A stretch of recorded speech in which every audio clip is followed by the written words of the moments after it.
Hello everyone, सभी को नमस्कार। आर्यन नर्सिंग के इस ऑनलाइन प्लेटफॉर्म पे सभी का दिल खोल के स्वागत है। आज हम फिर से एक ही नई शानदार क्लास आपके सामने लेके आए हैं, जिसमें होने वाला है एमसीक्यू सेशन और इसमें रहने वाला है पीवाईक्यू सीरीज। मतलब बोल सकते हैं कि सर प्रीवियस एग्जाम में जो क्वेश्चन पूछे हैं वो ही क्वेश्चन इसमें डाले हैं और उनमें से भी वो क्वेश्चन डाले इसमें जो बार बार एग्जाम में पूछने की और आने की पॉसिबिलिटी रहती है, वो क्वेश्चन यहाँ पे मेंशन करने की हमने कोशिश की है। और पूरी एक बेहतरीन स्ट्रेटेजी रणनीति के साथ में मैंने ये सीरीज यहाँ पे आपके सामने रख रखी है। तो बहुत ही इंपॉर्टेंट सेशन होने वाला है आपका पीवाईक्यू सीरीज वाला, जिसमें आरंभ हो चुका है अपनी क्या आरंभ हो चुका है लक्ष्य प्राप्ति का। मतलब ये आरंभ है लक्ष्य प्राप्ति का, मतलब ये आपके लक्ष्य की प्राप्ति की शुरुआत है और हमने कर दी है। और इसी शुरुआत को लेके आगे बढ़ते हैं और आज के सेशन का भरपूर आनंद लेते हैं। तो स्टार्ट करते हैं आज का सेशन। और आज के सेशन में क्या क्या क्वेश्चन है रहने वाले हैं, क्या क्या इंपॉर्टेंट बातें रहने वाली हैं, वो सब बातें हम करने वाले हैं। तो आज का अपना पहला क्वेश्चन रहेगा कौन सा? आज का अपना पहला क्वेश्चन ये रहेगा, बड़ा ही सिंपल क्वेश्चन और इमेज बेस्ड क्वेश्चन, क्योंकि हमने ये ठान लिया कि नोर सेट को क्रैक करना है, नोर सेट को उसका अपनी औकात को बताना है। तो नोर सेट की सीरीज में हो सकता है कोई आ जाए कोई इमेज बेस्ड क्वेश्चन, और इमेज बेस्ड क्वेश्चन वहां पे आ जाएगा तो हमने इमेज बेस्ड भी बीच बीच में यहाँ पे रखा है क्वेश्चन। ठीक है, तो यहाँ पे क्या पूछा, आइडेंटिफाई द इमेज। यहाँ पे इस इमेज का आइडेंटिफाई करना है कि किस चीज की इमेज है।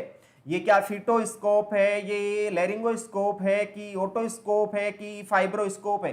कौन सा स्कोप यहाँ पे बेस्ट आंसर रहेगा, कौन सा इसका करेक्ट ऑप्शन रहेगा? क्या ये फिटोस्कोप है? नहीं, ये तो फिटोस्कोप नहीं है सर, फिटोस्कोप नहीं है, ये तो सब जानते हैं, ये लैरिंगोस्कोप होता है। तो यहाँ पे बी ऑप्शन हमारा करेक्ट आंसर होगा। B option is the right answer, laryngoscope. तो इसका नाम क्या है? इस डिवाइस का नाम है लैरिंगोस्कोप। इस डिवाइस का नाम क्या है? लैरिंगोस्कोप नाम है। सर लैरिंगोस्कोप का यूज क्या होता है? इसका यूज होता है use as tongue डिप्रेशर, use as tongue डिप्रेशर। ये टंग डिप्रेशर के जगह पे काम में लेते हैं, यूज एज टंग डिप्रेशर। टंग को डिप्रेस करने के लिए यूज एज, मतलब वहां पे भी काम में ले सकते हैं। दूसरा यूज होता है सर क्या? To visualise the larynx, to visualise the larynx, visualise the larynx. Larynx को विजुअलाइज करने के लिए क्या लैरिंगोस्कोप काम में लेते हैं। तो दो फंक्शन हो गए क्या, यूज एज टंग डिप्रेशर और to visualise the larynx. Yes, दो फंक्शन यहां पे किसके हो गए? लैरिंगोस्कोप के हो चुके हैं। नेक्स्ट बात करेंगे सर, इस पार्ट को क्या बोलते हैं? इस पार्ट को हम हैंडल बोलते हैं। इस पार्ट को क्या बोलेंगे? हैंडल बोलेंगे। इस पार्ट को हमने हैंडल बोला। सर इस पार्ट को क्या बोलेंगे? इस पार्ट को हमने क्या बोल दिया? ब्लेड बोल दिया। ये दोनों अलग अलग यहां से हो जाते हैं, यहां पे अलग अलग हो जाते हैं, यहां पे जुड़ जाता है हैंडल। तो मैंने क्या बोला कि सर ये तो होता है हमारा हैंडल, लैरिंगोस्कोप का हैंडल होता है। हैंडल में क्या होता है सर? हैंडल में बैटरी होता है, या तो बैटरी बोल दो या सेल बोल दो, या तो बैटरी बोल दो या सेल बोल दो। यहाँ पे बैटरी या सेल डले हुए रहते हैं और यहाँ पे ये ब्लेड अटैच होती है। सर ब्लेड में भी नंबरिंग की बात करें तो इंपॉर्टेंट क्वेश्चन फिर से आ जाता है, इंपॉर्टेंट क्वेश्चन बन जाता है कि सर लैरिंगोस्कोप की जो ब्लेड होती हैं वो ब्लेड कितने टाइप की होती हैं। साइज की बात करेंगे पहले तो 0 to 4 नंबर की ब्लेड होती हैं। कितने नंबर की? क्वेश्चन मार्क कर देना। Very very very important question की सर ये लैरिंगोस्कोप की जो ब्लेड होती है वो कितने नंबर की होती है? तो आपको बताना होगा 0 to 4। सर ये 0 नंबर की जो होती है वो तो न्यू बॉर्न में काम में लेते हैं, न्यू बॉर्न में काम में लेंगे। और 3 to 4 जो ब्लेड होगी वो अडल्ट में काम में लेके चलने वाले हैं। तो ये भी अपने आप में इंपॉर्टेंट क्वेश्चन बन जाता है कि 0 नंबर जो ब्लेड है न्यू बॉर्न में और 3 to 4 जो नंबर है वो अडल्ट में काम में लेके चलते हैं। यस, नेक्स्ट बात करेंगे सर, इस ब्लेड में भी दो बात होगी। दो बात किसकी? सर एक तो अडल्ट में काम में ली जाती है और एक की बच्चों में काम में ली जाती है। अडल्ट में काम में ली जाती है उसको हम कर्व ब्लेड बोलते हैं, जिसमें कर्व होता है, कर्व ब्लेड होगा। और कर्व ब्लेड का नाम रहेगा मैकिन्टोश ब्लेड। क्या रहेगा? मैकिन्टोश ब्लेड रहेगा। Macintosh blade. तो ये इंपॉर्टेंट क्वेश्चन बन जाएगा कि अडल्ट में कौन सी ब्लेड काम में लेते हैं, मैकिन्टोश ब्लेड काम में लेते हैं। कौन सी ब्लेड, मैकिन्टोश ब्लेड, जिसमें कर्व ज्यादा होता है, जिसमें क्या होता है, कर्व ज्यादा होता है। और बच्चों में स्ट्रेट ब्लेड होती है, बच्चों में स्ट्रेट ब्लेड होती है, स्ट्रेट ब्लेड होती है। और स्ट्रेट ब्लेड का नाम दिया मिलर ब्लेड। कौन सा, मिलर ब्लेड नाम दिया, मिलर ब्लेड नाम दे दिया। तो बच्चों में मिलर ब्लेड होती है, अडल्ट में मैकिन्टोश ब्लेड होती है। तो ये पूरा क्लासिफिकेशन मैंने कर दिया आपके सामने, किसका, लैरिंगोस्कोप का। तो इस डिवाइस को हमने नाम दिया लैरिंगोस्कोप। सर ये फीटोस्कोप क्या होता है, sir foetal heart sound, foetal heart sound सुनाई देता है फीटोस्कोप के द्वारा। मतलब किसी फीटस की हार्ट के साउंड को सुनने के लिए कौन सा स्कोप काम में लेंगे, फीटोस्कोप काम में लेंगे। ओटोस्कोप क्या होगा सर, ये हमें ईयर का एग्जामिनेशन करने के लिए, ईयर का एग्जामिनेशन करने के लिए हम क्या काम में लेंगे, ओटोस्कोप। नेक्स्ट बात करेंगे fibroscope. Sir fibro optic scope होता है, उसको किस काम में लेते हैं, ट्रेकिया को चेक करने के लिए, विजुअलाइज करने के लिए फाइब्रोस्कोप या फाइब्रो ऑप्टिक स्कोप बोल सकते हैं। तो यहां पे यही क्वेश्चन पूछा कि इस डिवाइस का क्या नाम है, तो इस डिवाइस का सिंपल सा नाम आप सभी ने बता दिया, क्या रहेगा, यहां पे रहने वाला है क्या, लैरिंगोस्कोप। लैरिंगोस्कोप के दो पार्ट होते हैं, एक ब्लेड पार्ट होता है, दूसरा हैंडल पार्ट होता है। हैंडल में सेल होते हैं, दूसरा ब्लेड की बात करेंगे तो ब्लेड का नंबरिंग होता है 0 to 4, 0 नंबरिंग ब्लेड होता है, न्यूबॉर्न में काम में लेते हैं, और 3 to 4 अडल्ट में काम में लेंगे। यदि सर अडल्ट में काम में लेंगे तो उसको कर्व ब्लेड बोलेंगे, जिसको मैकिन्टोश ब्लेड बोलेंगे। और बच्चों में काम में लेंगे उसको मिलर ब्लेड बोलने वाले हैं। मिलर ब्लेड जो होती है वो स्ट्रेट होती है, सीधी होती है, उसमें कर्व कम होता है। तो यहां पे हमारा बी ऑप्शन सही जवाब लैरिंगोस्कोप होने वाला है। अगला क्वेश्चन देखते हैं क्या कहना चाह रहा है। फिर से डायग्राम आ गया, फिर से डायग्राम आ गया कि बोला identify the image, identify the image. Question को रीड करके आंसर देंगे सभी, और आंसर जब तक मैं सही आंसर बताऊं उससे पहले आप सबको कमेंट में डाल देना है इसका राइट आंसर क्या होगा।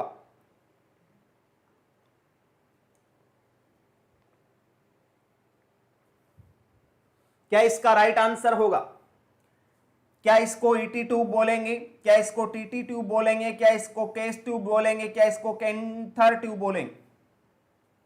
कैंथर ट्यूब कोई नहीं होती है, कैंटोर ट्यूब जरूर होती है, कैंटोर ट्यूब जरूर होती है। Cantor tube is the type of NG tube, ये एनजी ट्यूब का टाइप होता है कैंटोर ट्यूब। यस, ये कैंटोर ट्यूब ये किसका टाइप होता है, एनजी ट्यूब का टाइप होता है। कैंटोर ट्यूब कोई ट्यूब नहीं होती, केस ट्यूब नहीं होती। टीटी ट्यूब ये ट्रेकियोस्टोमी ट्यूब को बोलते हैं, किस ट्यूब को, ट्रेकियोस्टोमी ट्यूब को, ट्रेकियोस्टोमी ट्यूब को टीटी ट्यूब बोलते हैं। ट्रेकियोस्टोमी ट्यूब छोटी होती है थोड़ी, ट्रेकियोस्टोमी ट्यूब थोड़ी छोटी होती है, ये थोड़ी बड़ी है। ट्रेकियोस्टोमी ट्यूब थोड़ी छोटी होती है, ये बड़ी है, ठीक है। नेक्स्ट ये बच गई क्या फिर ईटी ट्यूब, मतलब ये क्या है, ये ऑप्शन हमारा सही जवाब रहेगा। क्या इसको हम ईटी ट्यूब बोलते हैं, एंडोट्रेकियल ट्यूब बोलेंगे, क्या बोलेंगे, एंडोट्रेकियल, एंडोट्रेकियल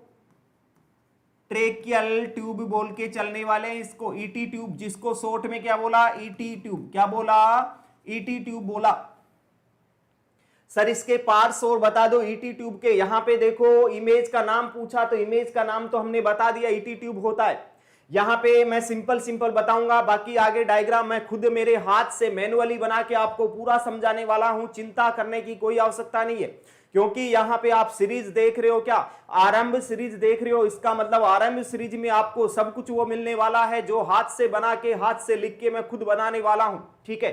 तो चिंता करने की कोई आवश्यकता नहीं है। यहां पे ये यहां पे होता है बैलून, यहां पे मर्फी आई होती है, यहां पे पायलट बटन होता है, यहां पे सबग्लोटिक सक्शन होता है येलो कलर का, और ये अडेप्टर होता है। मैं अलग से डायग्राम बनाता हूं। यहां पे इस क्वेश्चन को तो फिनिश करते हैं। इसका राइट आंसर क्या होगा, यहां पे A option is the right answer. ET tube यहां पे डायग्राम दिया हुआ है।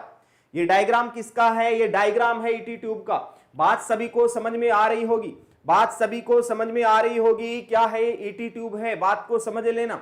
एक बात को एक बार सुन लो तो उसको अपने कॉन्शियस माइंड में उतार लिया करो। अरे बार बार किसी चीज को, पराई चीज को भी देखते हैं तो वो अपनी से लगने लग जाती है।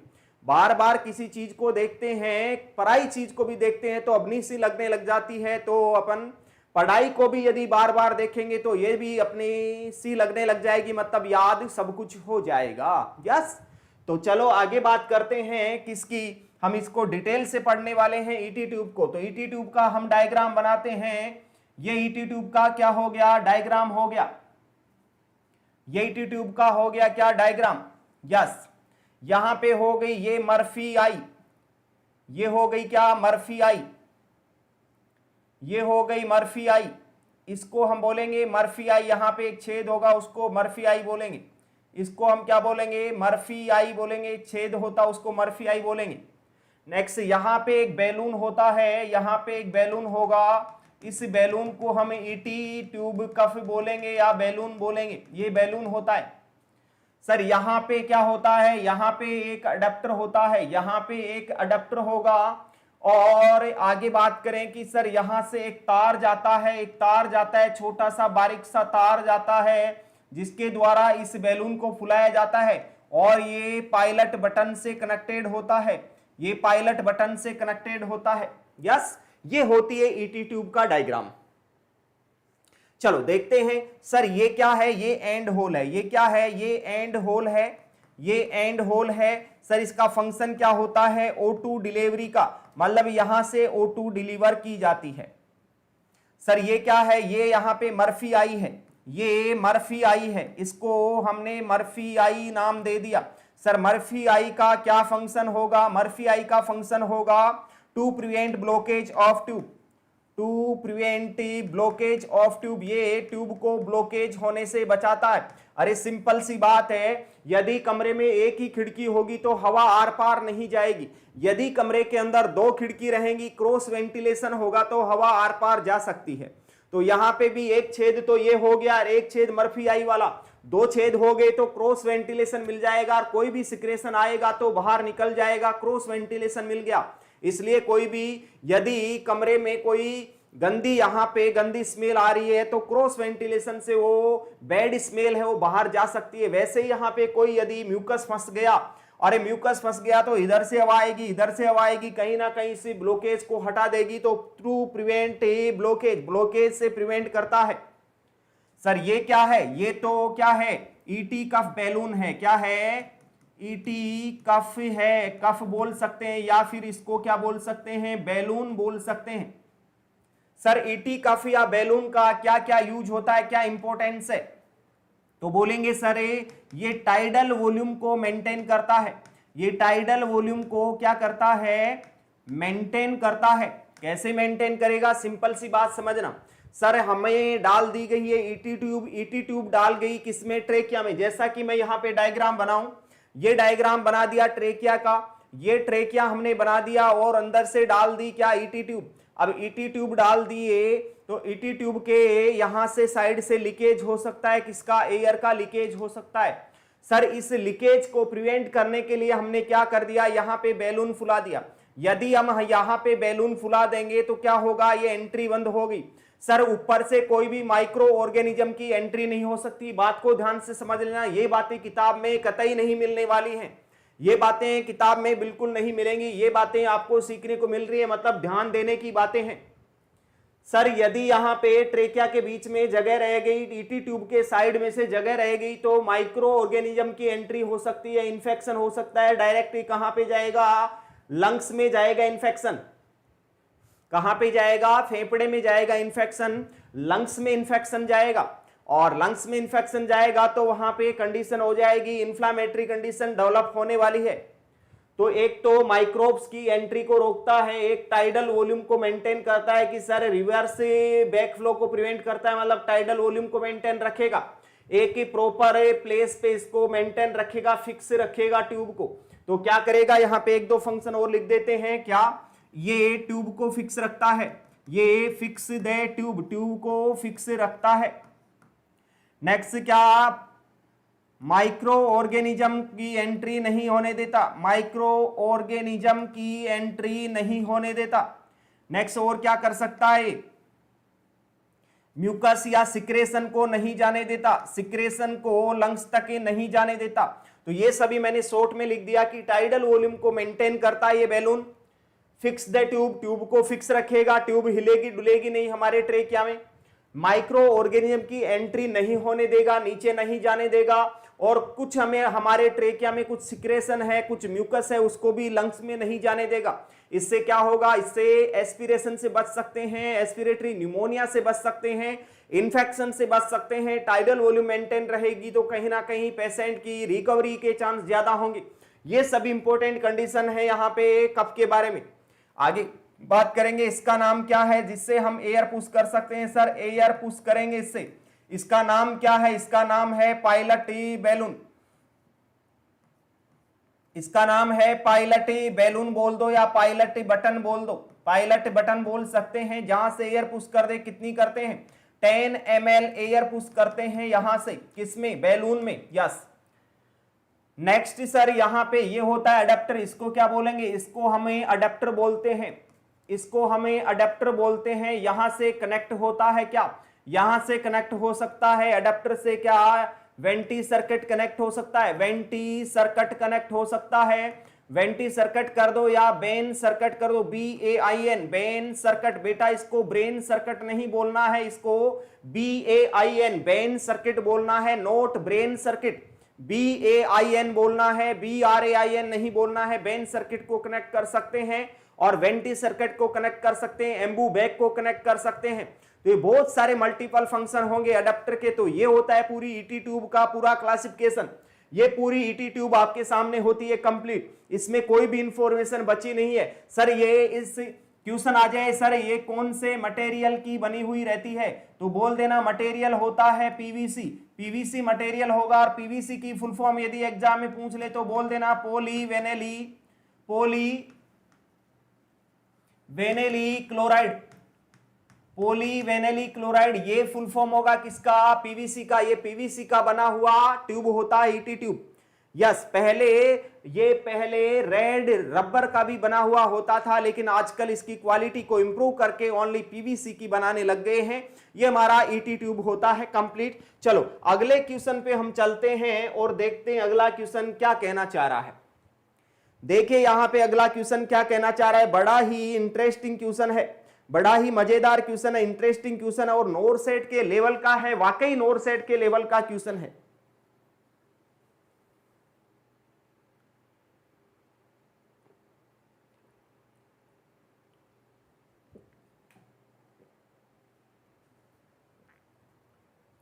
Identify the image. यहां पे एक इमेज दी हुई है, इसको बोल रहे हैं आइडेंटिफाई करना है। क्या इसको कोचर फोर्सेप बोल सकते हैं? क्या इसको मैगिल फोर्सेप बोल सकते हैं? क्या इसको स्पंज फोर्सेप बोल सकते हैं कि आर्टरी फोर्सेप बोल सकते हैं? क्या यहां पे करेक्ट आंसर होगा कि इसको डिवाइस को क्या नाम दे? तो याद रखना ऐसी डिवाइस टेढ़ी मेढ़ी डिवाइस होती है उसको नाम देते हैं हमेशा क्या? इसको नाम देंगे मैगिल्स फोर्सेप। क्या नाम देंगे? मैगिल्स फोर्सेप नाम देंगे। यस, मैगिल फोर्सेप नाम देंगे। इंपॉर्टेंट फोर्सेप रहने वाली है। सर मैगिल फोर्सेप का यूज क्या होता है, इसका उपयोग क्या है? तो यूज की बात करें तो बोल सकते हैं to insert ET tube, insert ET tube if tube accidentally remove, if tube accidentally remove, यदि ट्यूब एक्सीडेंटली रिमूव हो जाती है। बात को समझने की कोशिश करना। यहां पे दो बात बता दूंगा, कंफ्यूज मत होना। ईटी ट्यूब इंसर्ट करते हैं तो गाइड वायर स्टीलेट का यूज करते हैं। ध्यान से समझ लेना बात, ये बात मत बोल देना वहां पे, गलत हो जाएगा। थोड़ा थोड़ा डिफरेंस है। नॉर्मली यदि इंट्यूबेशन करना है किसी पेशेंट को, ईटी ट्यूब डालनी है पेशेंट को, तो क्या करेंगे हम? गाइड वायर का यूज करेंगे या स्टीलेट का यूज करेंगे या भूजी का भी यूज कर सकते हैं। लेकिन सर यदि ट्यूब डाल दिया और उसके बाद में पेशेंट ने सेल्फ एक्सट्यूबेट कर लिया, पकड़ के निकाल दिया, अरे पेशेंट परेशान हो गया कि मेरे मुंह में क्या ठूंस दिया आपने। अरे नहीं तो मैं बोल पाता हूं, नहीं मैं खा पाता हूं, नहीं कुछ कर पाता हूं, मेरे मुंह में क्या लगा दिया, वो पकड़ के गुस्से में आके और उसको पकड़ के खींच के निकाल देगा। अरे खींच के निकाल देगा मतलब सेल्फ एक्सट्यूबेट कर लेगा, सेल्फ उस ट्यूब को निकाल लेगा। उस कंडीशन में एक्सीडेंटली यदि रिमूव कर लेता है इमरजेंसी कंडीशन में, देन यहां पे इमरजेंसी में ट्यूब डालना पड़ेगा। तो यहां पे क्या करेंगे, यहां पे डायरेक्ट इस मैगिल फोर्सेप्स से पकड़ के ट्यूब को, इसे मैगिल फोर्सेप्स से ट्यूब को पकड़ेंगे और डायरेक्ट इसका शेप भी ऐसा ही है और इसको डायरेक्ट हमें कहां पे इंसर्ट कर देंगे, ट्रेकिया में इंसर्ट कर देंगे, एक्सीडेंटली रिमूव हुआ है तो ये रहेगा यूज इसका किसका, मैगिल्स फोर्सेप का। तो यहां पे बी ऑप्शन हमारा सही जवाब होगा, बी ऑप्शन सही जवाब क्या, Magill forcep, yes Magill forcep यहां पे सही जवाब होगा। ओके सर ये ऊपर ही ऊपर कोचर फोर्सेप है, कोचर फोर्सेप तो आपने गायनिक में ओबीजी में पढ़ी होगी।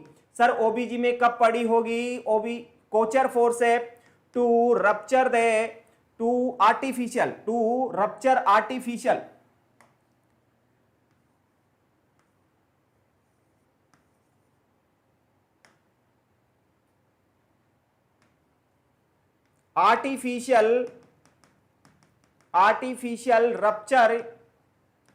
Rupture amniotic membrane,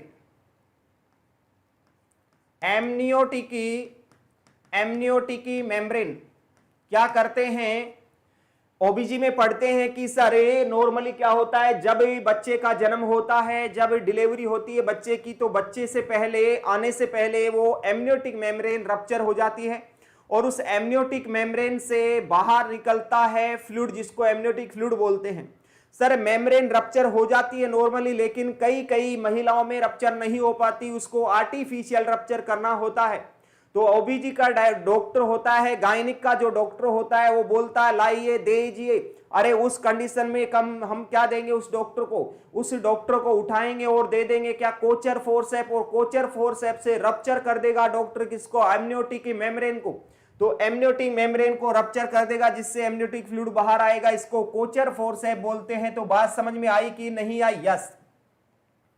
sponge forceps, sir sponge holding forceps इसका पूरा नाम होता है, क्या होता है, स्पंज होल्डिंग पूरा नाम होता है टू पेंट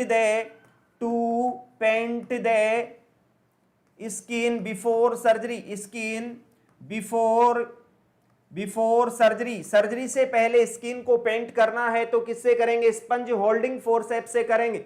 तो ये रहेगा स्पंज होल्डिंग फोर्सेप। नेक्स्ट बात करेंगे आर्टरी फोर्सेप, आर्टरी फोर्सेप कौन सी रहेगी, आर्टरी फोर्सेप को क्या कौन सी फोर्सेप बोल सकते हैं, आर्टरी फोर्सेप को कौन सी फोर्सेप बोल सकते हैं,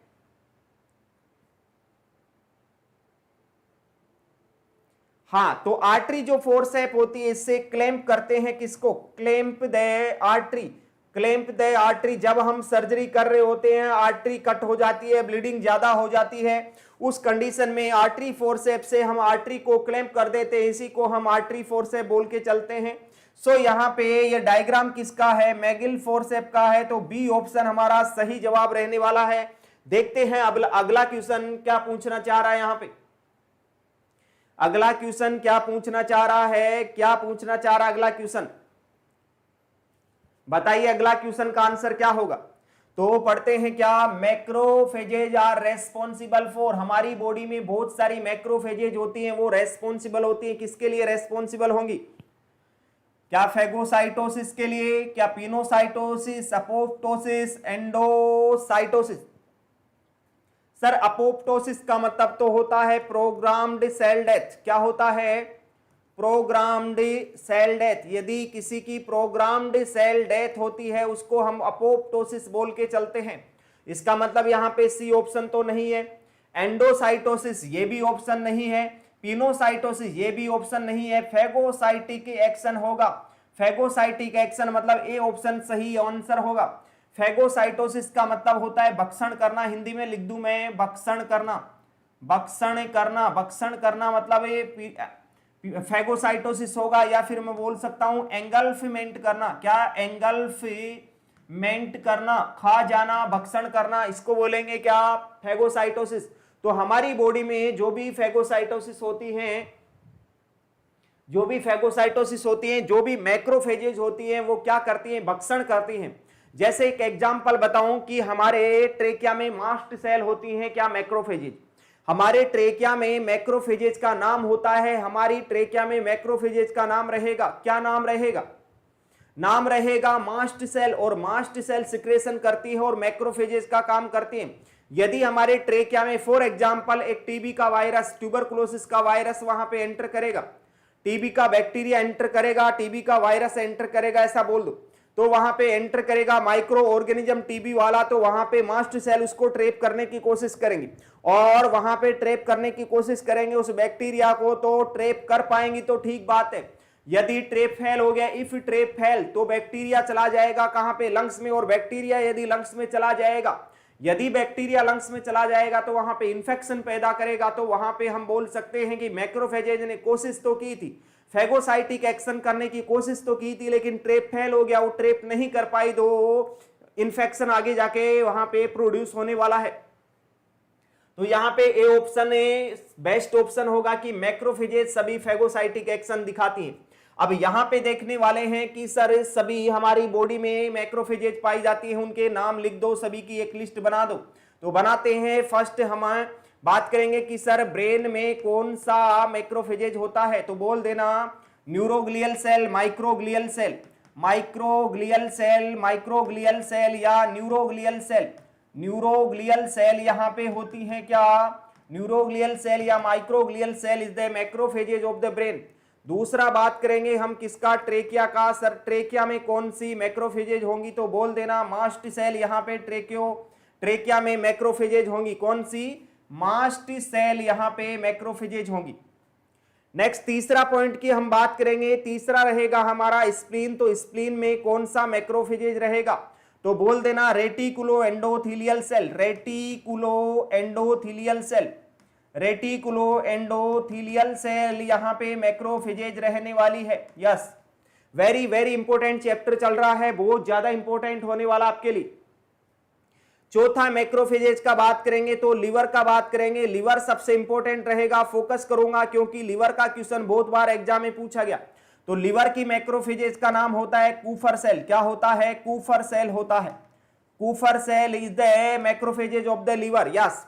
पांचवा यदि बात करेंगे तो किडनी की बात करेंगे, और किडनी में की बात करेंगे तो किडनी में कौन होगा, किडनी में कौन होगा मैक्रोफेजेज, तो बोल देना किडनी में होगा मीजेनग्लियल सेल, मीजेनग्लियल सेल रहेंगी, क्या यहां पे किडनी में मैक्रोफेजेज, मीजेनग्लियल सेल। ये किडनी तक की बात हो गई, आगे और बात करेंगे सर और क्या क्या मैक्रोफेजेज होंगी, और बात करते हैं।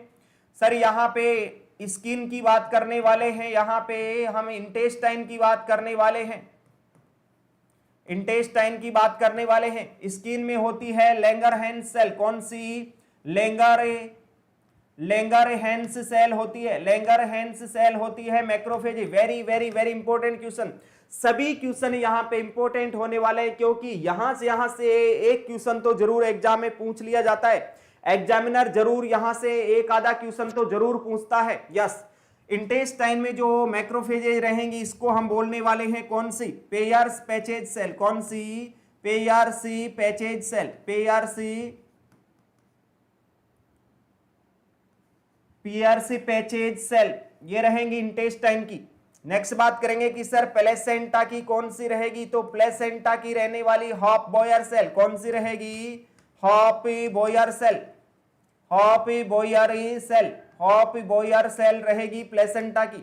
नेक्स्ट बात करेंगे सर ये बोन की कौन सी रहेगी, बोन की कौन सी रहेगी, तो बोन की रहेगी ओस्टियोक्लास्ट, ओस्टियोक्लास्ट सेल यहां पे मैक्रोफेजेज रहेगी बोन की। तो ये मैंने बहुत सारी आपको मैक्रोफेजेज गिना दी है। नेक्स्ट में लंग्स की बात करूंगा। सर लंग्स में कौन सी मैक्रोफेजेज होगी, तो लंग्स में डस्ट सेल होती है, ये डस्ट सेल होती है मैक्रोफेजेज। और डस्ट सेल कौन सी सेल बनाती है, तो लिख देना pneumocyte type second, pneumocyte type second cell बनाती है, टाइप सेकंड सेल बनाती है, सेकंड सेल बनाती है क्या, लंग्स में डस्ट सेल बनाती है टाइप सेकंड न्यूमोसाइट सेल। याद रखना लंग्स में type first pneumocyte cell help in respiration, respiration में हेल्प करेगी। दूसरी सेल की यदि हम बात करेंगे तो वो मैक्रोफेजेज का निर्माण करती है, जिसको डस्ट सेल बोलते हैं लंग्स में। और तीसरा लंग्स की सेल की बात करेंगे, न्यूमोसाइट टाइप थर्ड की बात करेंगे, तो बात किसकी करेंगे यहां पे, बात किसकी करेंगे, मैक्रोफेजेज की बात करेंगे। यहां पे टाइप थर्ड की बात करेंगे, टाइप थर्ड रहेगा बेटा, ये टाइप थर्ड रहेगा। न्यूमोसाइट सेकंड क्या करेगा, न्यूमोसाइट सेकंड क्या करेगा, न्यूमोसाइट सेकंड करेगा किसका, न्यूमोसाइट सेकंड किसका करेगा, सरफेक्टेंट बनाएगा। क्या बनाएगा, सरफेक्टेंट बनाएगा हमारे लंग्स के लिए, एल्वियोलाई के लिए ये, ठीक है। तो ये सभी क्या बातें होने वाली हैं, ये सभी आपकी मैक्रोफेजेज की पूरी कहानी का निपटारा इसी क्लास में, इसी क्लास में क्या, इसी एक पेज के ऊपर पूरी मैक्रोफेजेज का निपटारा हमने कर लिया। यदि कोई मैक्रोफेजेज से क्वेश्चन आता है तो इस पूरे पेज के बाहर कोई क्वेश्चन नहीं जाने वाला मैक्रोफेजेज में। तो ये मैक्रोफेजेज कंप्लीट होती हैं और अपने क्वेश्चन का आंसर भी क्या, ए ऑप्शन सही जवाब यहां पे हो चुका है। अगला क्वेश्चन देखते हैं, अगला क्वेश्चन देखते हैं क्या यहां पे सही जवाब होगा।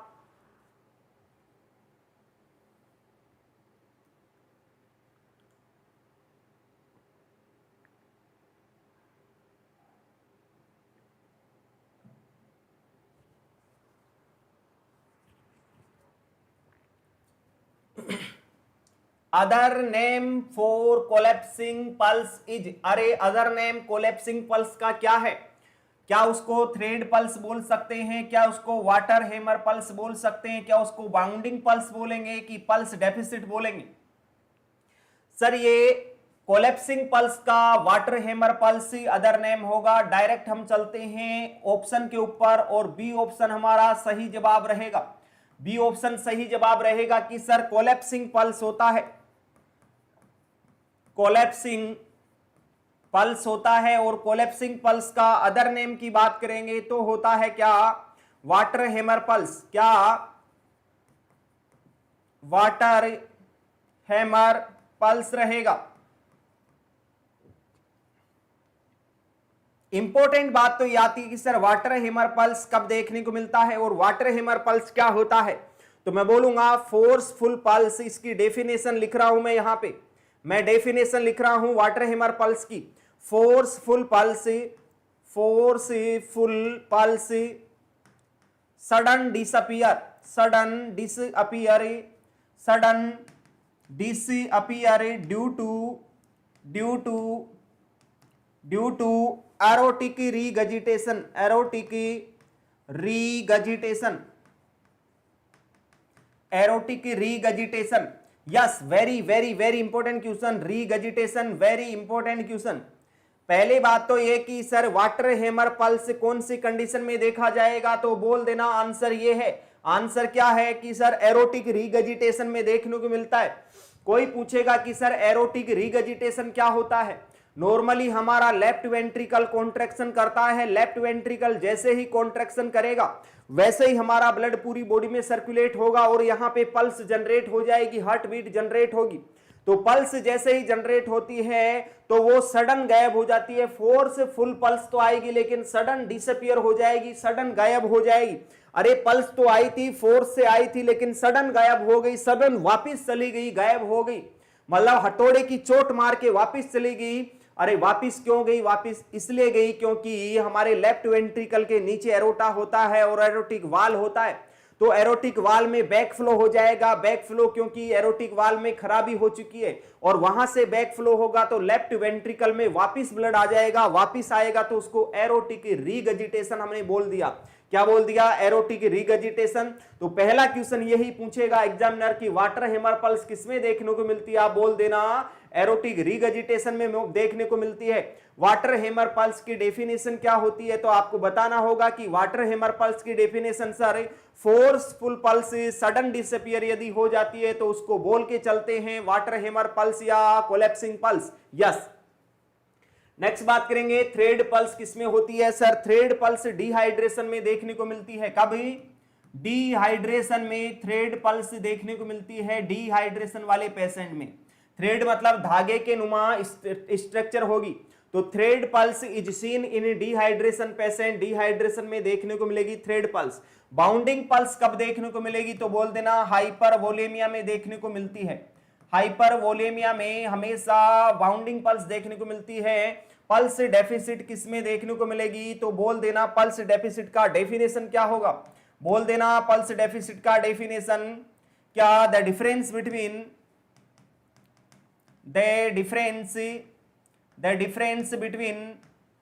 एपिकल एंड रेडियल पल्स, यदि एपिकल और रेडियल पल्स में कोई डिफरेंस नजर आएगा तो उसको हम पल्स डेफिसिट बोल के चलेंगे।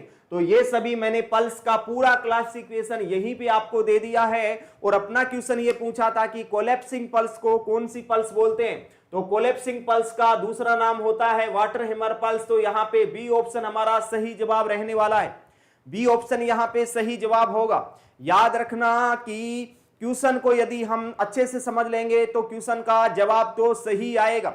और थोड़ा सा पढ़ने की जरूरत होती है, ज्यादा पढ़ने की जरूरत नहीं होती। मैं कहूंगा, इसी के साथ बताना चाहूंगा, यदि आप नर्सिंग में हो, इसका मतलब नर्सिंग फील्ड में सबसे बेस्ट हो। आप नर्सिंग फील्ड में यदि आ चुके हो तो कभी अपने आप पे कभी गिल्टी महसूस नहीं होनी चाहिए कि मैं नर्सिंग में आ गया, नर्सिंग का फील्ड अच्छा नहीं। अरे मैं बोलूंगा दुनिया का सबसे बेस्ट कोर्स बीएससी नर्सिंग होता है, नर्सिंग का कोर्स होता है। और नर्सिंग में तो थोड़ी सी मेहनत करते ही, अरे नोरसेट की एग्जाम फाइट करेंगे, नोरसेट की एग्जाम फाइट करते ही एम्स की नौकरी मिलेगी। और एम्स की जब नौकरी मिल जाती है तो एम्स में सैलरी आप सभी को पता है, लगते ही एम्स में यदि अभी फिलहाल लगोगे तो 75 to 80,000 पर मंथ आपके अकाउंट में आने वाले हैं।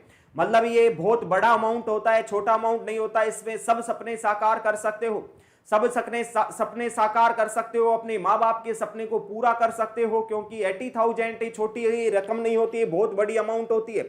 तो याद रखना कि माँ तेरे पसीने की बूंद को मोती से चमकाऊंगा, तू सपने बड़े दे कि मैं पूरा करके जरूर दिखाऊंगा, तेरा ये लाल पूरा करके जरूर दिखाएगा। और ऐसा बोल के चुपचाप लग जाना अपनी पढ़ाई में, निरंतर अपने को पढ़ाई करनी है। अरे मम्मी को बोल दिया, मम्मी को एक बार हमने प्रोमिस कर दिया कि मम्मी तेरे पसीने की हर बूंद को मोती सा चमकाऊंगा।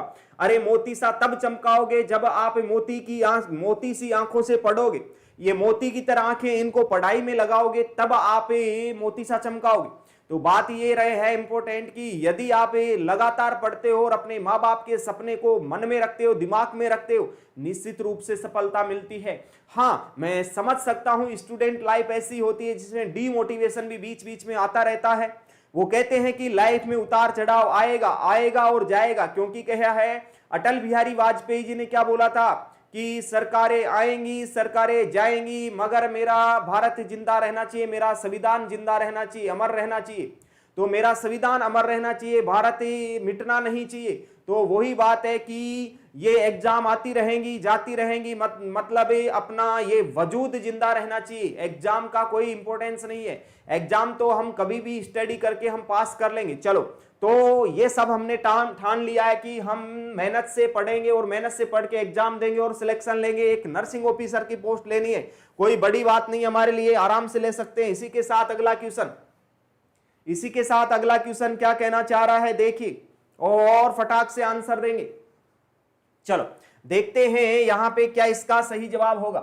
Gradual increase in rate and depth of respiration is known as. Gradual क्या हुआ है, gradual increase in rate and depth, यहां पे रेस्पिरेशन की रेट और डेप्थ दोनों ही क्या हो गई हैं, बढ़ चुकी हैं, इंक्रीज हो चुकी हैं और बढ़ गई है। तो ये समझ सकते हैं, ये बोल सकते हैं कि ये दोनों बढ़ गई तो कौन सी कंडीशन में बढ़ सकती हैं। तो हमने पढ़ा था कि सर किसी पेशेंट को यदि होता है कुस्मोल रेस्पिरेशन होता है तो कुस्मोल रेस्पिरेशन में दोनों ही बढ़ जाती हैं। सर कुस्मोल रेस्पिरेशन में रेट और डेप्थ दोनों ही बढ़ जाती है, मतलब हमारा सही जवाब क्या होगा, सी हमारा सही जवाब होने वाला है कि कुस्मोल रेस्पिरेशन में रेट और डेप्थ दोनों ही बढ़ जाएंगी। बात को याद रखना। लेकिन यहां पे बीच बीच में एपनिया होगा, जैसे मैं बोलूं डीप एपनिया क्या रहेगा, डीप और एपनिया। ये साइकिल ऐसे चलेगा, ऐसे चलेगा, ऐसे चलेगा। और ये रहेगा क्या बेटा, इंटरमिटेंट रहेगा। ये रहेगा इंटरमिटेंट, इसको हम बोलते हैं क्या, इसको हम बोल के चलते हैं कुस्मोल रेस्पिरेशन। इसको हम क्या बोल के चलते हैं, कुस्मोल रेस्पिरेशन बोल के चलने वाले हैं। बात समझ में आ रही होगी, इसमें एपनिया नहीं होगा। हाँ, मैं ये बताना चाह रहा था, यदि ऐसा होता है, यदि ये कुस्मोल रेस्पिरेशन की डेफिनेशन तो यहीं फिनिश होती है, और यदि डेफिनेशन में ऐसा होता है, ऐसा होता है, तो हम इसको चाइनी स्ट्रोक रेस्पिरेशन बोलेंगे। क्या, चाइनी स्ट्रोक रेस्पिरेशन बोलेंगे, चाइनी स्ट्रोक रेस्पिरेशन बोलेंगे। तो ये सभी बात मैंने किसकी बताई है, ये बात बताई है मैंने चाइनी स्ट्रोक की। ये इससे नीचे की बातें हैं, ये चाइनी स्ट्रोक रेस्पिरेशन की, ये सभी बातें चाइनी स्ट्रोक की हैं। ये सभी बातें किसकी हैं, ये कुस्मोल रेस्पिरेशन की, ये बातें किसकी हैं, चाइनी स्ट्रोक रेस्पिरेशन की। और यदि इंटरमिटेंट की जगह मैं इर्रेगुलर लिख दूं तो बियोट्स रेस्पिरेशन की डेफिनेशन बन जाएगी। क्या बोला मैंने, यदि मैं यहां पे इंटरमिटेंट की जगह पे यदि बियोट्स रेस्पिरेशन लिख दूं तो किसकी डेफिनेशन बनने वाली है, बियोट्स रेस्पिरेशन की डेफिनेशन बनने वाली है। तो याद रखना, कुस्मोल रेस्पिरेशन में रेट और डेप्थ दोनों ही इंक्रीज हो जाते हैं। कुस्मोल रेस्पिरेशन सर कब मिलता है, कुस्मोल रेस्पिरेशन कब मिलता है सर, कुस्मोल रेस्पिरेशन देखने को मिलता है डायबिटिक कीटो एसिडोसिस डीकेए वाले पेशेंट में देखने को मिलता है। सर डीकेए किस में देखने को मिलता है, डीएम में, डायबिटीज मेलाइटस में देखने को मिलता है। सर डायबिटीज मेलाइटस कौन सा, तो बोल देना टाइप फर्स्ट में देखने को मिलेगा, टाइप फर्स्ट में देखने को मिलेगा। और टाइप फर्स्ट को हम क्या बोलते हैं, IDDM बोलते हैं, insulin dependent diabetes mellitus. Sir ये होने वाला है मोस्ट कॉमन बच्चों में, चाइल्ड में होने वाला क्या है, डायबिटीज मेलाइटस। तो इसमें हम देखते हैं डायबिटिक कीटो एसिडोसिस डीएम में, तो डीएम वाला फर्स्ट, डीएम बोले तो फर्स्ट बच्चों में होने वाला, बच्चों में होने वाला है। इसका समाधान क्या रहेगा, इसका सर IDDM का ट्रीटमेंट ऑफ चॉइस क्या रहेगा, मैनेजमेंट क्या रहेगा, तो बोल देना इंसुलिन एकमात्र यहाँ पे एक समाधान है, उपचार है इसका। तो IDDM का ड्रग ऑफ चॉइस यहाँ पे इंसुलिन होने वाला है। तो मैंने बहुत सारा कंटेंट यहाँ पे बताया कि सर यहाँ पे इंक्रीज हो, डेप्थ और रेट दोनों इंक्रीज हो जाएंगी तो कुस्मोल रेस्पिरेशन बोला जाएगा उसको। हाइपर वेंटिलेशन का मतलब यहां पे रेस्पिरेटरी रेट बढ़ जाएगी, उसको हाइपर वेंटिलेशन बोलेंगे। हाइपो वेंटिलेशन में क्या होगा, रेस्पिरेटरी रेट क्या हो जाएगी, डिक्रीज हो जाएगी। नेक्स्ट बात करेंगे चाइनी स्ट्रोक की, तो चाइनी स्ट्रोक में मैंने बोल दिया क्या, deep apnoea, deep apnoea, deep apnoea intermittent होने वाला उसको चाइनी स्ट्रोक बोलेंगे। इसमें क्या होता है, यदि बात करें चाइनी स्ट्रोक में तो क्या होगा, increase depth and decrease rate of respiration. तो ये होगा पैटर्न, ये होगा पैटर्न और ये होगी प्रोसेस। डीप एपनिया से चलने वाला, ये पूरी बातें किसकी हैं, ये चाइनीज स्ट्रोक रेस्पिरेशन की होने वाली है। सो यहां पे हमारा आंसर क्या रहेगा, करेक्ट आंसर कुस्मोल रेस्पिरेशन। कुस्मोल रेस्पिरेशन में होता क्या है, रेट और डेप्थ ऑफ रेस्पिरेशन दोनों ही इंक्रीज हो जाते हैं। यस, अगला क्वेश्चन आपकी स्क्रीन के ऊपर क्या कहना चाह रहा है, सभी इस क्वेश्चन को केयरफुली रीड करेंगे और आंसर देने की कोशिश करेंगे।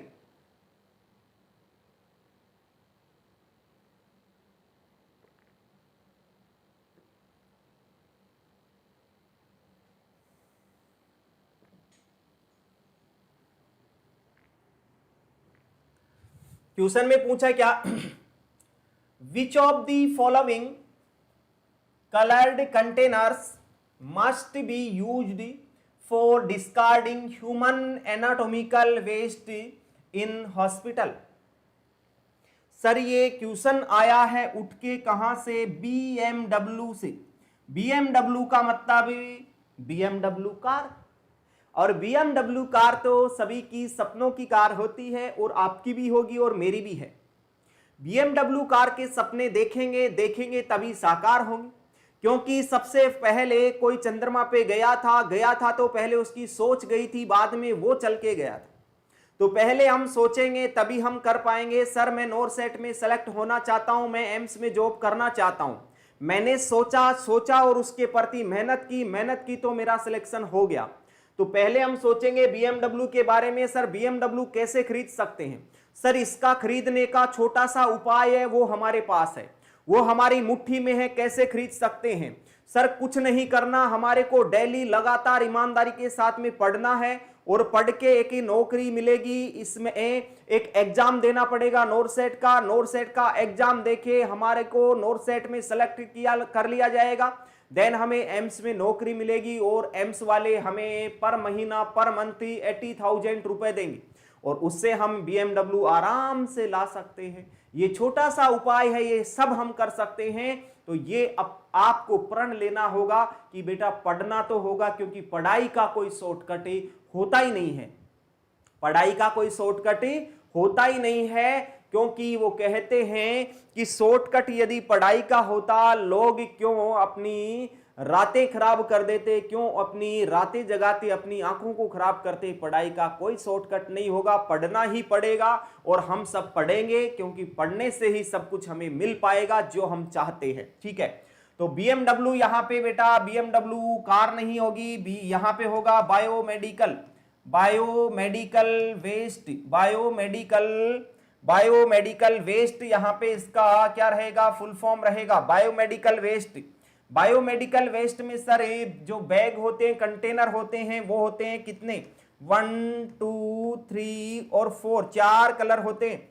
सर पहला होता है कौन सा, ब्लैक होता है, पहला ब्लैक होता है, दूसरा येलो होता है, तीसरा रेड होता है और चौथा ब्लू होता है, ब्लू कलर का होगा।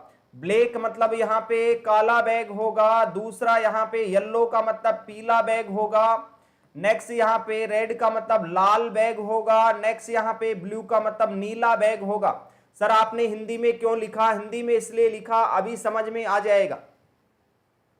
कैसे आ जाएगा, काला मतलब यहाँ पे, काले का मतलब कचरा, काला मतलब कचरा, यहाँ पे पीला मतलब पस होगा और लाल मतलब लचीला होगा, लाल मतलब लचीला होगा और नीला बोले तो नुकीला होगा, नुकीला।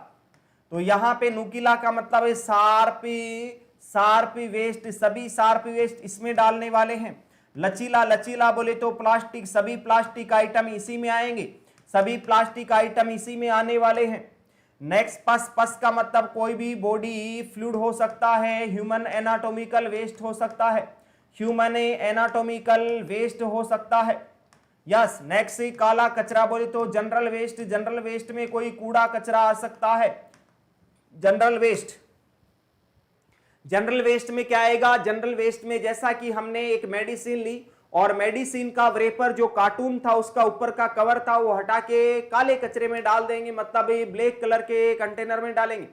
तो काला मतलब कचरा, देखो के का मतलब काला, के का मतलब कचरा, जनरल वेस्ट। पी का मतलब पीला, पी का मतलब पस, पस बोले तो बॉडी ऑर्गन से रिलेटेड बातें हैं, कोई भी बॉडी फ्लूइड है, कोई बॉडी सिक्रेशन है, ब्लड है, यहां पे बोल सकते हैं ब्लड है, ब्लड बैग है, ब्लड है, ब्लड बैग है। ठीक है, नेक्स्ट बीटी सेट है, बीटी सेट है, कोई भी एम्पुटेशन किया हुआ पार्ट है, एम्पुटेशन किया हुआ पार्ट है, कोई भी यहाँ पे एक्सपायरी मेडिकेशन है, कोई भी यहाँ पे एक्सपायरी मेडिसिन है, एक्सपायरी मेडिसिन है, सभी येलो में जाएंगी, पीला पस में जाएंगी, येलो में जाएंगी, पीले कलर में जाएंगी। नेक्स्ट सर लाल लचीला, रेड कलर, रेड कलर बोले तो लचीला क्या होता है, लचीला प्लास्टिक होता है, plastic item. Sir plastic item में सिरिंज हो सकती है, आईवी सेट हो सकता है, बोटल्स हो सकती हैं, मतलब प्लास्टिक आइटम सभी किस में जाएगा, रेड कलर में। और नुकीला बोले तो जो भी शार्प, जो भी नुकीली चीजें होती हैं, शार्प होती है, वो नुकीले बोले तो नीला कलर, नीला बोले तो ब्लू कलर में जाने वाली है। तो ये रहेगा मतलब। अब देखते हैं सर, यहां पे पूछा था ह्यूमन एनाटॉमिकल वेस्ट, क्या ह्यूमन एनाटॉमिकल वेस्ट, तो ह्यूमन एनाटॉमिकल वेस्ट हमने देखा यहाँ पे किसमें, कौन से कलर में, पीले कलर में, येलो में। तो यहाँ पे बोल देंगे ए ऑप्शन सही जवाब होगा, ए ऑप्शन सही जवाब होगा। क्या ह्यूमन एनाटॉमिकल वेस्ट, कोई भी बॉडी से रिलेटेड, कोई भी साइटोटॉक्सिक मटेरियल, कोई भी साइटोटॉक्सिक मटेरियल वेस्ट होगा, कोई भी बॉडी से रिलेटेड कुछ अंग होगा, बातें होगी, बॉडी से रिलेटेड कोई फ्लूइड होगा, बॉडी से रिलेटेड कोई यूरिन की बात होगी, कोई स्टूल की बात होगी, मतलब बॉडी से रिलेटेड कुछ भी बात होगी तो येलो कलर में जाएगा। तो ए ऑप्शन सही होगा। रेड कलर में प्लास्टिक आइटम जाने वाले हैं, ब्लू कलर में शार्प इंस्ट्रूमेंट शार्प वेस्ट जाने वाले हैं, ब्लैक कलर में जनरल वेस्ट जाने वाला है। सो हमारा यहाँ पे ए ऑप्शन सही जवाब रहेगा। पूरी बातें मैंने, पूरी कहानी मैंने BMW की पूरी कहानी आपके सामने खोल के रख दी है, समझ में आया होगा आई होप लव। अगला क्वेश्चन देखते हैं, अगला क्वेश्चन क्या कहना चाह रहा है, अगला क्वेश्चन क्या कहना चाह रहा है, देखते हैं अगले क्वेश्चन को। चलो यहां पे पूछा क्या, temperature range used in autoclaving is, autoclave में कितना टेम्परेचर होता है। तो सर ऑटोक्लेव में तो हमने पढ़ा था ऑटोक्लेव का टेम्परेचर, ऑटोक्लेव का यदि टेम्परेचर हमने यदि थ्योरी में पढ़ा तो हमने पढ़ा था 121, कितना पढ़ा था, 121 डिग्री सेंटीग्रेड होता है। सर 121 डिग्री सेंटीग्रेड होगा, टाइमिंग कितना रहेगा, टाइम रहेगा 20 से 30 मिनट, 20 से 30 मिनट का टाइम रहेगा। सर इसमें प्रेशर की बात करें तो प्रेशर कितना रहेगा, प्रेशर रहेगा 15 पाउंड पर इंच स्क्वायर, 15 पाउंड पर इंच स्क्वायर, ये होगा प्रेशर। नेक्स्ट सर इसका ऑटोक्लेव का दूसरा नाम क्या होता है, इस ऑटोक्लेव को हमने बोला, क्या बोला, स्टीम अंडर प्रेशर बोल सकते हैं, स्टीम अंडर प्रेशर बोल सकते हैं, स्टीम अंडर प्रेशर की बात करेंगे। नेक्स्ट सर इसको और क्या दूसरे नाम से बोला, तो बोला moist heat sterilisation, moist heat sterilisation बोला वहां पे, स्टेरिलाइजेशन। तो ये सभी important question regarding to autoclave.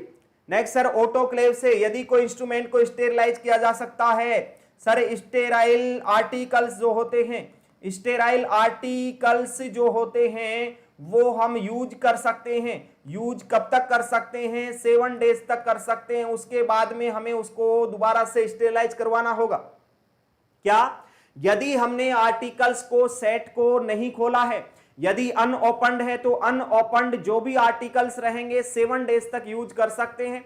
यदि हमने ओपन कर लिया है इसका मतलब उसको दोबारा से स्टेरिलाइज करवाना पड़ेगा, नहीं तो हम उसको यूज नहीं ले सकते। तो बोल सकते हैं कोई गोज पैड होगा, कोई गोज पीस होगा, कोई भी इंस्ट्रूमेंट होगा जो ऑटोक्लेव से स्टेरिलाइज किया जाता है उसको 7 डेज तक हम यूज कर सकते हैं, 7 डेज के बाद में दोबारा से स्टेरिलाइज करवाना ही होगा। यस, तो टेम्परेचर हमने कितना पढ़ा, टेम्परेचर हमने सर 121, तो 121 यहां पे भी नहीं है, यहां पे भी नहीं है, यहां पे भी नहीं, और फर्स्ट ऑप्शन में है, मतलब यहां पे ए ऑप्शन हमारा सही जवाब होगा, ए ऑप्शन हमारा सही जवाब होगा। 121 डिग्री फ़ारेनहाइट यहां पे सेंटीग्रेड, सॉरी यहां पे सेंटीग्रेड नहीं पूछा, यहां पे डिग्री फ़ारेनहाइट पूछ लिया बेटा, यहां पे हमारे को कंफ्यूज कर दिया और डिग्री फ़ारेनहाइट पूछ लिया। क्या पूछा, डिग्री फ़ारेनहाइट पूछ लिया, यहां पे डिग्री सेंटीग्रेड नहीं है, यहां पे क्या पूछा, डिग्री फ़ारेनहाइट। अरे भाई 121 डिग्री सेंटीग्रेड में कितने होते हैं,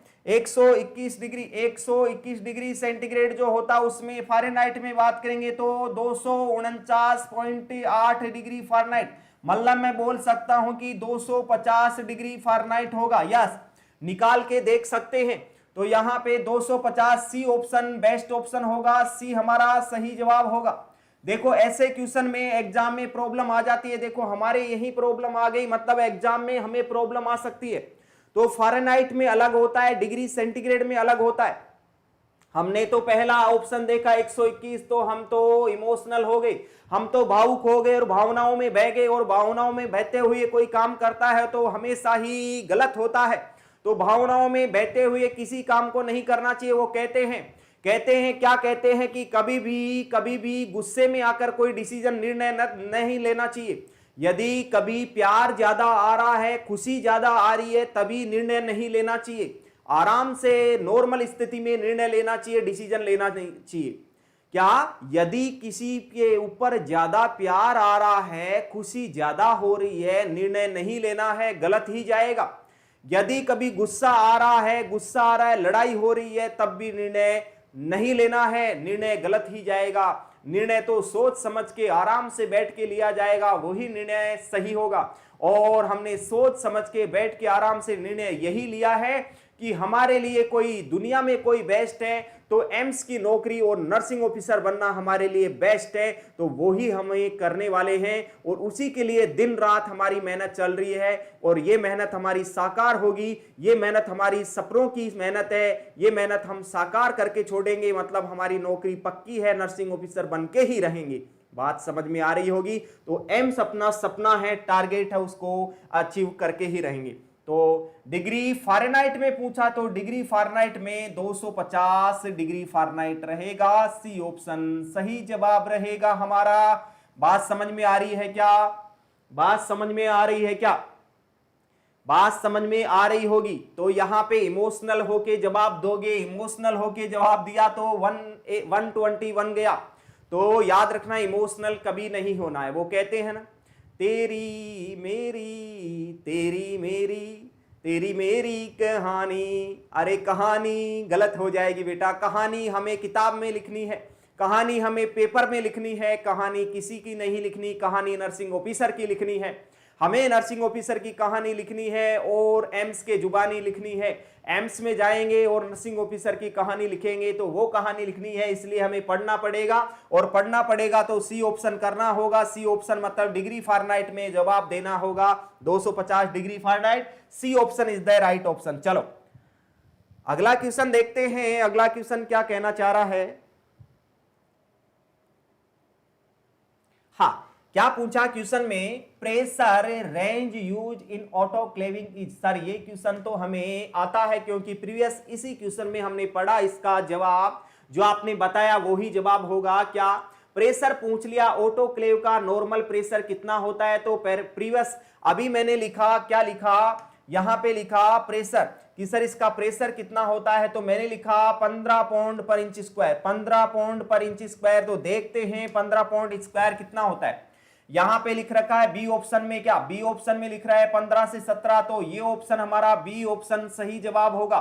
15 पाउंड पर इंच स्क्वायर ये होता है किसका प्रेशर, ये होता है प्रेशर ऑटोक्लेव का। ये प्रेशर होता है किसका, ऑटोक्लेव का प्रेशर होता है।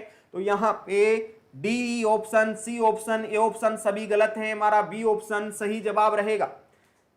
और सही जवाब क्या रहेगा, 15 पाउंड पर इंच स्क्वायर रहेगा। सर पौंड्स मत बोलो, इसको पूरा बोलो, क्या 15 पाउंड पर इंच स्क्वायर, ये हमारा सही जवाब है, ये हमारा करेक्ट आंसर है। तो ये होगा प्रेशर। देखो सर प्रेशर की बात आती है तो एक जगह पे और आती है, प्रेशर की बात आती है तो पाउंड में एक जगह पे और आती है। सर O2 सिलेंडर का जो प्रेशर होता है उसका प्रेशर कितना होगा, 2200 पाउंड पर इंच स्क्वायर, 2200 पाउंड पर इंच स्क्वायर होता है। मतलब ये ऑक्सीजन सिलेंडर का प्रेशर होता है, क्वेश्चन मार्क। तो पाउंड में यदि प्रेशर पूछा जाता है तो पाउंड में हमारे सब्जेक्ट में दो ही क्वेश्चन आते हैं, कौन सा, ऑक्सीजन सिलेंडर का प्रेशर पूछा जाता है तो बोल देना 2200 पाउंड पर इंच स्क्वायर होता है।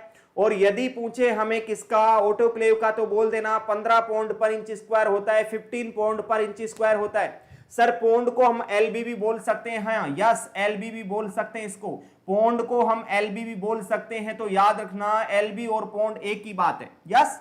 तो यहां पे बी ऑप्शन हमारा सही जवाब रहने वाला है। अगला क्वेश्चन देखते हैं और यहां पे बात करते हैं अगले क्वेश्चन की।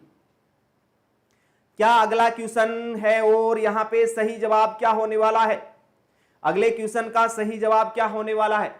क्वेश्चन देखते हैं, the solution used to disinfect the bed linen of HIV positive patient is.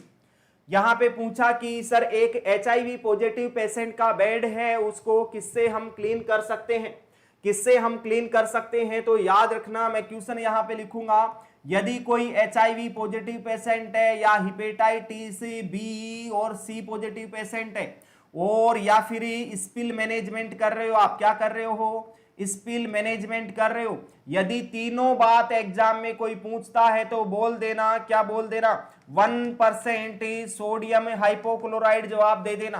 क्या दे देना, 1% सोडियम हाइपोक्लोराइड जवाब दे देना। जवाब आपका बिल्कुल 100% सही माना जाएगा, 100% सही माना जाएगा, कोई भी गलत नहीं निकाल सकता।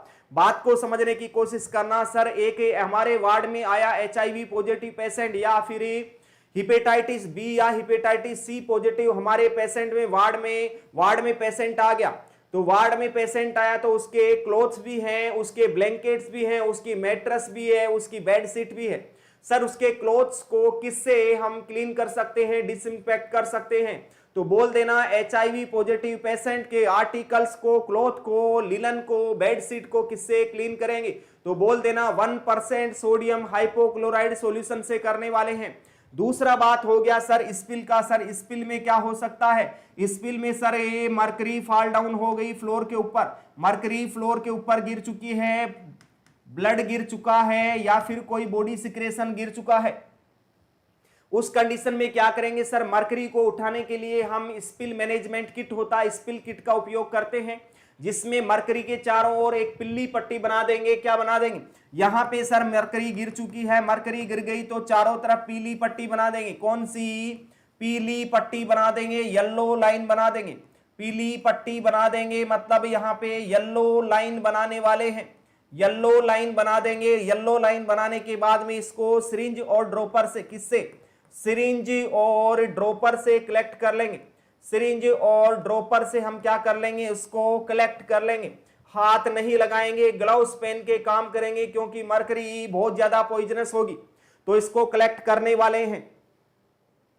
नेक्स्ट इसको कलेक्ट करके सर क्या लगाएंगे? सर मोपिंग करेंगे यहाँ पे। सर मोपिंग का मतलब समझ में नहीं आया। मोपिंग का मतलब होता है पोछा लगाना।